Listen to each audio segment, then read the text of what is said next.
Okay, so quick lash tip. If you are getting glue on your tweezers, I'm about to save you, okay? So we're gonna do a little drawing here. So here is your lash fan, and the problem is that when you pick up your lash fan with your tweezers, so let's say these are your tweezers, and you go into your glue's over here, what happens is you're actually dipping too far into your glue. So then not only are you gonna touch the tip of your tweezers into the glue, but what's gonna happen is if you go too far, you're gonna end up having the glue run up on your fan, and that's gonna ultimately close your fan. So not only you're gonna have glue on your tweezers, but you're also gonna have closed fans. So you wanna be really mindful on how much you're actually touching your lashes into your glue. Okay, so whenever we're going to dip our glue or dip our lash into our glue, we want to make sure that we are going no further than a quarter from the base of the lash. And now this is specific to fans, because what's gonna happen if we go any further,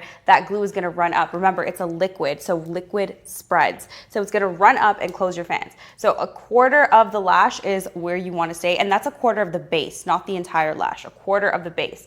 The base would be right here, and that's where you wanna make sure all your glue is.